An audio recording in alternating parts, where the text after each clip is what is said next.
امریکی نائب صدر JD وینس آج رات پاکستان پہنچیں گے۔ امریکی ایرانی وفود کے درمیان اسلام آباد میں مذاکرات ہوں گے۔ امریکی وفد کی 23 رکنی ٹیم پہلے ہی اسلام آباد میں موجود۔ اسٹیو وٹکوف، جیریڈ کشنر مذاکراتی ٹیم میں شامل۔ ایرانی اسپیکر وزیر خارجہ اسلام آباد پہنچیں گے۔ ٹرمپ انتظامیہ کی مذاکراتی ٹیم ہفتے کو باضابطہ بات چیت کرے گی۔ ایرانی سفیر رضا امیری مقدم کا کہنا ہے کہ اسرائیلی جاریہ سفارتی کوششوں کو سبوتاژ کر رہی ہے۔ وزیر اعظم شہباز شریف کی دعوت پر ایرانی وفد آج رات اسلام آباد پہنچے گا۔ ایرانی وفد ایران کی جانب سے پیش کردہ 10 نکاتی منصوبے کی بنیاد پر سنجیدہ مذاکرات کرے گا۔ جنگ بندی کی خلاف ورزی پر ایرانی عوام میں شکوک و شبہات پائے جاتے ہیں۔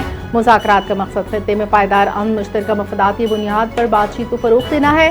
وفد کی آمد ایران پاکستان تعلقات میں تعاونات مضبوط کرنے کے لیے اہم قدم تصور کی جاتی ہے۔ صورتحال بگڑی تو اب حملے دوبارہ شروع ہوں گے۔ معاہدے تک امریکی بحریہ طیارے فوج ایران کے گرد موجود رہیں گے۔ امریکی صدر ڈونلڈ ٹرمپ نے کہا آئندہ حملے پہلے سے زیادہ بڑے طاقتور ہوں گے، ایران کو جوہری ہتھیار حاصل نہیں کرنے دیں گے۔ ایرانی حکام نے وارننگ جاری کرتے ہوئے کہا کہ امریکہ نے اسرائیل کو نہ روکا تو سخت رد عمل دیا جائے گا۔ عالمی برادری اسرائیلی جارحیت کے خاتمے کے لیے ٹھوس اقدامات کرے۔ ترجمان دفتر خارجہ نے کہا پاکستان لبنان میں اسرائیلی جارحیت کی شدید مذمت کرتا ہے۔ اسرائیلی حملوں میں معصوم جانوں کے ضیاع، بنیادی ڈھانچے کی وسیع پیمانے پر تباہی ہوئی۔ اسرائیلی اقدامات بین الاقوامی قانون، انسانی حقوق کی کھلی خلاف ورزی ہیں۔ پاکستان لبنان کے ساتھ غیر متزلزل یکجہتی اور علاقائی سالمیت کی حمایت کرتا ہے۔ خارجہ شہزادہ فیصل بن فرحان سے ٹیلی فونک رابطہ۔ لبنان پر بمباری پر اظہار تشویش کیا۔ خطے کی صورتحال پر دونوں رہنماؤں کے درمیان تبادلہ خیال۔ لبنان میں جنگ بندی کی خلاف ورزی پر تشویش کا اظہار۔ نائب وزیر اعظم اور سعودی وزیر خارجہ نے جنگ بندی کے مکمل احترام اور عمل درآمد پر زور دیا۔ دونوں رہنماؤں نے خطے میں امن اور استحکام برقرار رکھنے کی ضرورت پر اتفاق کیا۔ نائب وزیر اعظم نے پائیدار امن کے لیے سعودی عرب کی حمایت کو سراہا۔ دونوں رہنماؤں نے مستقبل میں قریبی رابطہ رکھنے پر اتفاق کیا۔ ایران کی پہلی 10 نکاتی تجویز کو امریکہ مسترد کر چکا۔ نئی 10 نکاتی تجویز پر ایران پاکستان کے ساتھ بات چیت جاری ہے۔ امریکی نائب صدر JD وینس کی میڈیا سے گفتگو، کہا کچھ حلقے پرانی تجاویز کو پروپیگنڈے کے طور پر پیش کر رہے ہیں۔ ایران نے ابنائے ہرمز کھولنے، اسلام آباد میں مذاکرات کرنے کا فیصلہ کیا۔ فریقین کے درمیان اعتماد کا فقدان ہے۔ انہوں نے خبردار کیا کہ اگر کسی نے مذاکرات میں سودے بازی کی کوشش کی تو سنگین نتائج ہوں گے۔ لبنان سیز فائر کا حصہ نہیں، امریکہ کا واضح موقف۔ اسرائیل ایران سے دوبارہ جنگ کے لیے تیار ہے، مزید اہداف حاصل کریں گے۔ اسرائیلی وزیر اعظم بنیامین نیتن یاہو نے کہا جنگ بندی اختتام نہیں، ضرورت پڑی تو لڑائی دوبارہ شروع کریں گے۔ ایران کے خلاف کارروائی کے لیے انگلیاں ٹریگر پر ہیں۔ افزودہ یورینیم ایران سے ختم کر دیا جائے گا۔ ایران جنگ بندی میں حزب اللہ شامل نہیں۔ جنگ بندی اسرائیل کے مکمل تعاون سے ہوئی، مگر یہ آخری مرحلہ نہیں۔ پاکستان کی درخواست پر جنگ بندی کے بعد ایران کا اہم اقدام، آبنائے ہرمز میں متبادل راستے مقرر۔ ایرانی میڈیا کے مطابق آبنائے ہرمز میں بارودی سرنگوں کا خدشہ ہے۔ بحری جہازوں کے لیے نئے روٹس جاری۔ آبنائے ہرمز سے گزرنے کے لیے پاسداران انقلاب سے تعاون لازمی قرار۔ بحری جہازوں کو حفاظتی اصول اپنانے پر اختیار کی ہدایت۔ امریکی جریدے نے دعویٰ کیا ایران آبنائے ہرمز سے گزرنے والے جہازوں سے ٹول وصول کرے گا۔ لراک جزیرے کے شمال جنوب سے گزرنے کے نئے راستے نقشہ بھی شائع کر دیا گیا۔ امریکہ میں پاکستان کے سفیر رضوان سعید شیخ نے امریکہ ایران جنگ بندی کو سفارتکاری اور مکالمے کی فتح قرار دے دیا۔ کہا یہ پیش رفت پاکستان سمیت کئی ممالک کی مشترکہ کوششوں کا نتیجہ ہے۔ پاکستان کی سفارتی کاوشیں گزشتہ کئی ہفتوں سے جاری تھیں۔ پاکستان نے ہمیشہ مثبت سفارتکاری کو ترجیح دی اور اس عمل میں سہولت کار کا کردار ادا کیا۔ سعودی عرب، ترکیہ، مصر، قطر اور چین سمیت دیگر ممالک کی مشترکہ کوششوں سے یہ پیش رفت ممکن ہوئی۔ ایمینوئل میکرون، اینتونی البانیز نے مطالبہ کیا جنگ بندی میں لبنان کو شامل کیا جائے۔ فرانسیسی وزیر اعظم ایمینوئل میکرون کی ایران کے صدر ڈونلڈ ٹرمپ سے گفتگو، جنگ بندی کو خوش آئند قرار دیا۔ فرانسیسی صدر نے امید ظاہر کی جنگ بندی تمام محاذوں پر نافذ ہو جس میں لبنان بھی شامل ہو۔ ایمینوئل میکرون کے قطر، متحدہ عرب امارات، لبنان، عراق کے رہنماؤں سے رابطے۔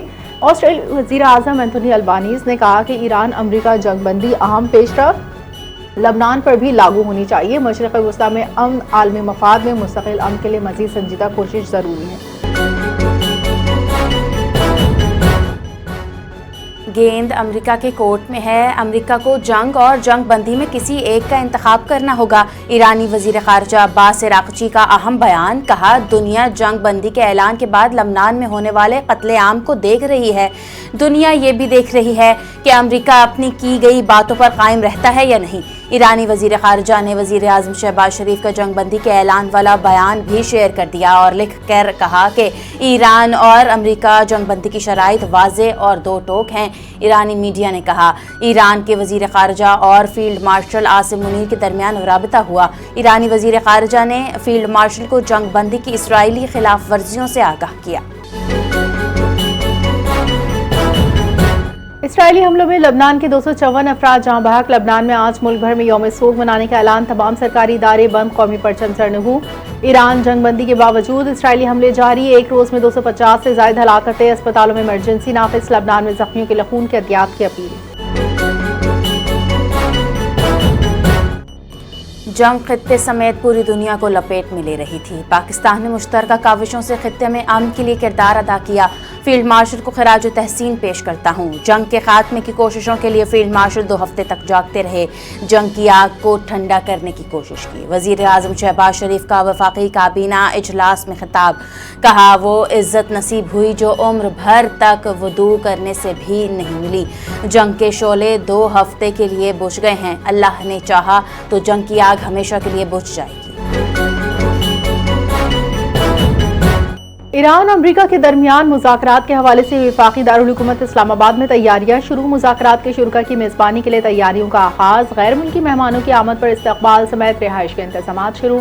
غیر ملکی مہمانوں کو ٹھہرانے کے لیے نجی 5 اسٹار ہوٹل کو منتخب کر لیا گیا، دیگر غیر ملکیوں کو نجی ہوٹلز میں ٹھہرایا جائے گا۔ اسلام آباد کی ضلع انتظامیہ کو 9 اور 10 اپریل کو مقامی چھٹی کا اعلان۔ اسلام آباد میں 9 اور 10 اپریل کو تمام اسکول دفاتر بند رہیں گے۔ ایران مذاکرات بند کمرے میں ہوں گے۔ ایران کے صرف چند بامعنی نکات قابل قبول ہیں، ہم ان نکات پر بند کمرے میں بات چیت کریں گے۔ امریکی صدر ڈونلڈ ٹرمپ کی میڈیا سے گفتگو، غیر متعلقہ افراد کی جانب سے جعلی معاہدوں اور خطوط پر شدید تنقید، بولے تحقیقات کے بعد ایسے عناصر کو بے نقاب کیا جائے گا۔ یہ نکات ہیں جن کی بنیاد پر ہم نے جنگ بندی پر اتفاق کیا۔ لبنان حالیہ جنگ بندی میں شامل نہیں ہے۔ ایران کے ساتھ آمنے سامنے مذاکرات جلد شروع ہوں گے۔ ہو سکتا ہے نائب صدر وینس امریکہ ایران بات چیت میں شریک نہ ہوں۔ شکریہ پاکستان۔ دنیا پاکستان کی سفارتی کوششوں کی معترف، سابق اطالوی وزیر اعظم سمیت متعدد عالمی شخصیات نے پاکستان کی اعلیٰ قیادت کو نوبیل امن انعام دینے کی تجویز پیش کر دی۔ پاکستان نے جس طرح عالمی امن کے لیے ثالث کا کردار ادا کیا، اس پر وہ نوبیل امن انعام کا مستحق ہے۔ اٹلی کے سابق وزیر اعظم پاولو کا ایکس پر بیان، کہا امریکہ ایران کے درمیان جاری جنگ نے پورے خطے کو استحکام خطرے میں ڈال دیا۔ پاکستان کی اس مداخلت نے نہ صرف کشیدگی کم کی بلکہ مستقبل میں مذاکرات کے ذریعے تنازعات کے حل کی نئی راہ ہموار کی ہے۔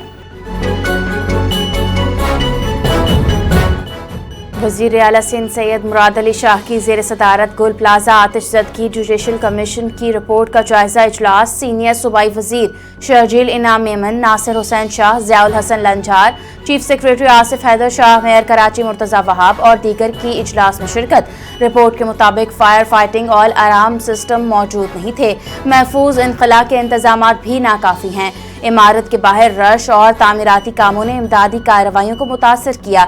وزیر اعلیٰ سندھ نے کمرشل عمارتوں میں فائر سیفٹی آڈٹ لازمی کرانے کا ہدایت دے دی۔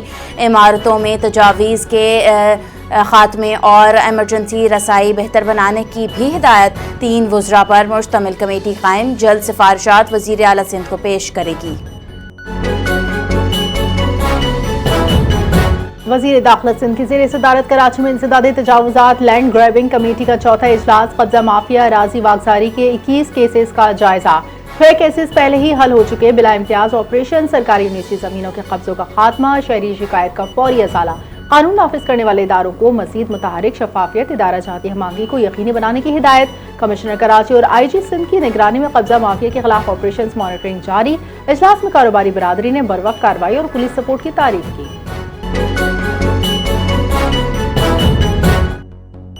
پاکستان ٹیلی کمیونیکیشن اتھارٹی نے شہریوں کو خبردار کر دیا، کہا شناختی کارڈ اپ ڈیٹ نہ ہونے پر موبائل سروس متاثر ہو سکتی ہے۔ ایکسپائر شناختی کارڈ پر رجسٹرڈ سم بلاک ہونے کا امکان ہے۔ موبائل سروس جاری رکھنے کے لیے کوائف کی تصدیق لازمی قرار دے دی گئی۔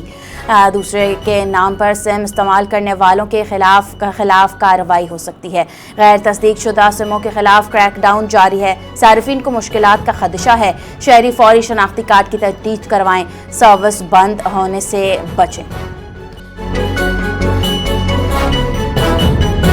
صوبائی محتسب سندھ محمد سہیل راجپوت کا کاٹھی کا دورہ، صدر قائم مقام پیٹرن ان چیف نے استقبال کیا۔ عوامی شکایت کے اندراج کمپلینٹ مینجمنٹ سسٹم پر تفصیلی بریفنگ۔ سہیل راجپوت نے کہا شہری گھر بیٹھے شکایات کی کارروائی دیکھ سکیں گے۔ کاٹھی اراکین نے سیوریج آلودگی، نجی اسکولوں، سندھ فوڈ اتھارٹی سے متعلق مسائل پیش کیے۔ بچوں کے داخلے، شہر میں گمشدگی، آوارہ کتوں کی بڑھتی تعداد پر اظہار تشویش، مسائل کے حل کے لیے دائرہ اختیار اداروں کو براہ راست پابند کرنے اور وزیر اعلیٰ کو آگاہ کرنے کی یقین دہانی۔ مفاہمتی یادداشت، تحائف کا تبادلہ۔ کاٹھی صدر صوبائی محتسب نے ایک دوسرے کو یادگاری شیلڈ پیش کی۔ اور پاکستان سپر لیگ سیزن 11 میں پشاور زلمی نے حیدرآباد کنگز مین کو 4 وکٹوں سے ہرا دیا۔ 146 رنز کا ہدف پشاور زلمی نے آخری گیند پر حاصل کر لیا۔ بابر اعظم 43، کوشان مینڈس 27 اور مائیکل بریسول 25 رنز بنا کر نمایاں رہے۔ کراچی میں کھیلے گئے میچ میں پشاور زلمی کی دعوت پر حیدرآباد کنگز مین کی پہلی بیٹنگ 18ویں اوورز میں 145 رنز بنا کر آؤٹ ہو گئی۔